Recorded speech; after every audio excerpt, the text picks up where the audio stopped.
धोपुर नाम के गांव में किशन नाम का एक गरीब आदमी रहा करता था। वो हर रोज सुबह अंडा बिरयानी बनाता और सुबह ही बेचने के लिए निकल जाता था। किशन गांव के बीचों बीच जाकर वहाँ एक साइकिल पर अपनी बिरयानी बेचने का सामान लगाता और वहीं पर बिरयानी बेचता था। किशन की बिरयानी का स्वाद बड़ा ही लाजवाब था। उसके हाथ की बिरयानी अगर किसी ने एक बार खाई तो लोगों को दूसरों के हाथों की बिरयानी पसंद ही नहीं आती थी। और तो और किशन अंडा बिरयानी बड़े ही कम दामों में बेचता था। उसके बिरयानी का रेट था सिर्फ और सिर्फ 50 रुपए प्लेट। 50 रुपए के हिसाब से किशन उस पर ज्यादा से ज्यादा 10 रुपए ही मुनाफा निकालता था। उसे पैसों का बिल्कुल भी लालच नहीं था, इसीलिए किशन सभी लोगों को बहुत ही कम दामों में बिरयानी बेचा करता था। ऐसे ही एक दिन गांव का एक आदमी राजू किशन से, अरे किशन भाई, तुम बड़े ही कम दामों में बिरयानी बेचते हो भाई। मुझे तो लगता है कि तुम्हें अपनी बिरयानी के दाम बढ़ाने चाहिए। अरे राजू भाई, आपने बिल्कुल सही कहा, मगर सोचो हमारे जैसे गरीब मजदूर लोगों को अगर बिरयानी खानी है तो वो कैसे खाएंगे। इसीलिए मैं लाभ का ज्यादा अपेक्षा ना करते हुए अपनी बिरयानी बेचता हूँ।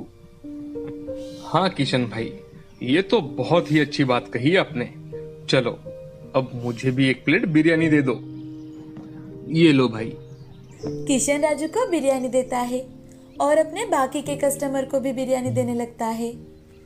तभी उसकी बिरयानी खाकर एक छोटी सी बच्ची किशन के पास आकर, अंकल, आपकी ये अंडा बिरयानी मुझे बहुत पसंद है।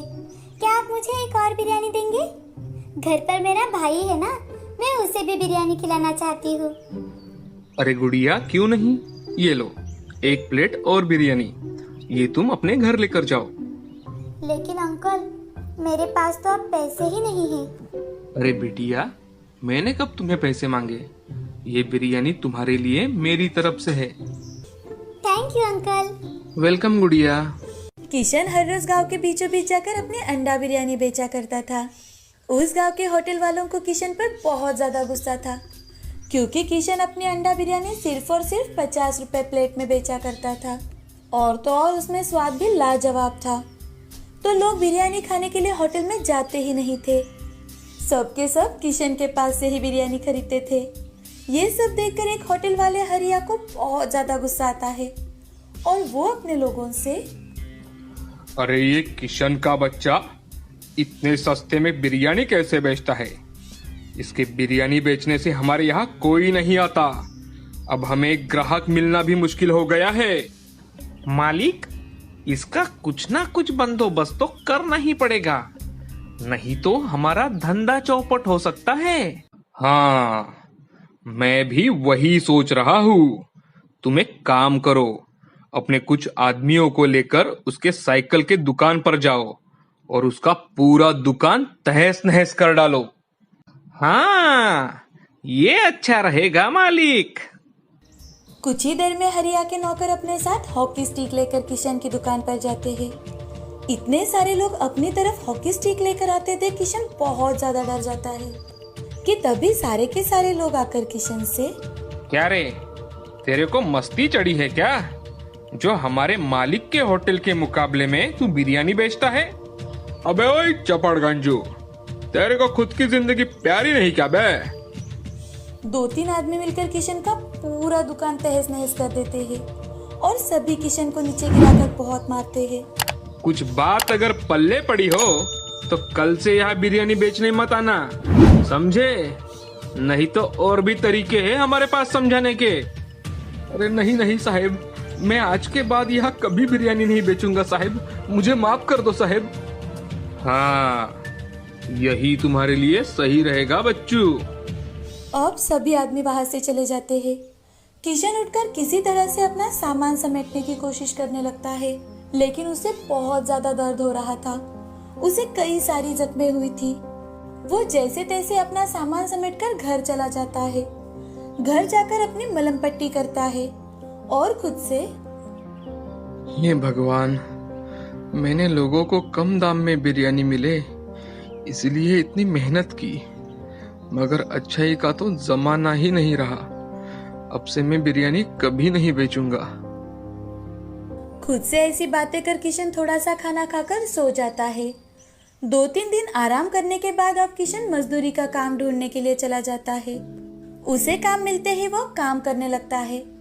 बहुत थकावट वाला काम था, लेकिन फिर भी किशन वो काम मन लगाकर कर रहा था। किशन जहाँ पर काम करता था, एक दिन उस साइट का मालिक वहाँ पर आकर काम देख रहा था।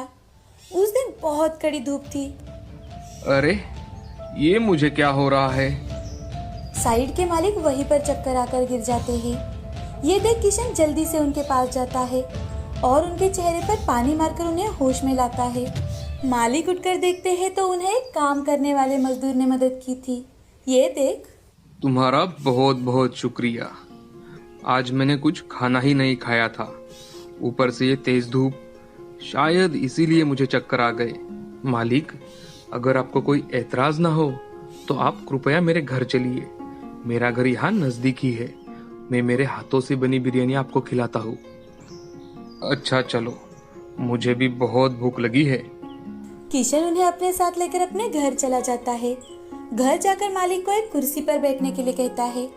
तभी मालिक किशन से, क्या घर में तुम अकेले रहते हो? हाँ मालिक, घर में मैं अकेला ही रहता हूँ। आप थोड़ी देर आराम कीजिए, मैं जल्द ही आपके लिए बिरयानी बना कर लाता हूँ। ठीक है। वहाँ पर बैठे बैठे मालिक देख रहे थे कि किशन कैसे बिरयानी बनाता है। किशन अपना हाथ जल्दी जल्दी चलाकर एक स्वादिष्ट अंडा बिरयानी बनाता है और बड़े ही सुंदरता से पेश करते हुए मालिक को देता है। मालिक बिरयानी का एक निवाला खाते ही, अरे वाह भाई, ऐसी बिरयानी मैंने आज तक नहीं खाई। बहुत ही स्वादिष्ट बिरयानी बनाई है तुमने, लजीज। धन्यवाद मालिक। तुम्हारे हाथों में अगर इतना अच्छा स्वाद है तो तुम ऐसी बिरयानी बनाकर क्यों नहीं बेचते? मजदूरी क्यों करते हो? मालिक की बातें सुनकर किशन की आंखों से आंसू आ जाते हैं और किशन अपने साथ हुई सारी घटना मालिक को बताता है। किशन के साथ जो कुछ भी हुआ वो सुनकर उन्हें बहुत बुरा लगता है। तभी मालिक किशन से, किशन, तुम एक काम करो, तुम मेरे साथ होटल चलाओ।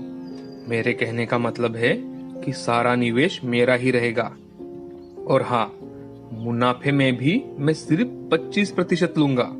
मालिक, ये सुझाव तो बहुत अच्छा है, मगर मैंने बिरयानी बनाना शुरू भी किया तो भी मेरी बिरयानी 50 रुपए प्लेट ही बेचूंगा, क्योंकि मेरा बिरयानी बेचने का हेतु यही है कि मेरी बिरयानी गरीब भी खाए।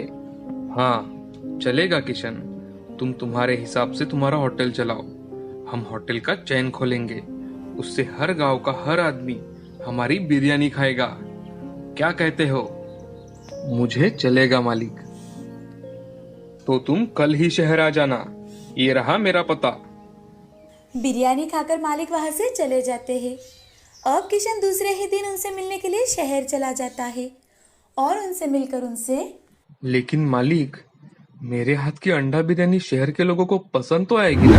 हमारे हाथ की बिरयानी मेरे जैसे हमेशा 5 स्टार होटल में खाना खाने वाले आदमी को पसंद आ सकती है, तो बाकी के लोगों को क्यों नहीं पसंद आएगी? तुम चिंता मत करो। ठीक है मालिक, अब तो मैं और भी मन लगाकर काम करूंगा। चलो, आज से हमारे होटल हर जगह खुलेंगे। पहले 1 महीना हम इस शहर में होटल चलाकर देखेंगे, बाद में हमारे होटल हर गांव में होंगे।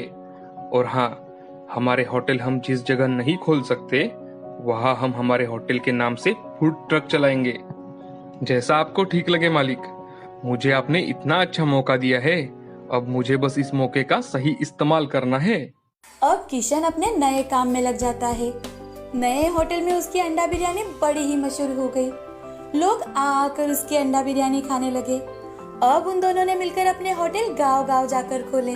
लोगों को इतने सस्ते दामों में अच्छी क्वालिटी की अंडा बिरयानी मिल रही थी, तो गांव के लोग भी किशन से ही अंडा बिरयानी खरीदने लगे। दिन ब दिन वो मशहूर हो रहा था, बड़ा आदमी बन रहा था। ऐसे ही एक दिन किशन अपने गांव में आता है और अपने बॉडीगार्ड के साथ गांव में उसी जगह जाता है जहां पर कुछ समय पहले उसे पीटने वाले लोग खड़े थे। किशन अपने बॉडीगार्ड से, इन्हें पानी मांगने तक मारो। इनको पता चलना चाहिए कि अगर कोई गरीब आदमी अपना व्यापार करना चाहता है तो उसे करने देना चाहिए। इनके जैसे लोगों की वजह से ही आम आदमी धंधा करने का सोच भी नहीं सकता। किशन के ऐसे कहते ही बॉडीगार्ड उन लोगों को बहुत पीटते हैं और उन्हें फिर से ऐसा ना करे इसकी समझ देते हैं।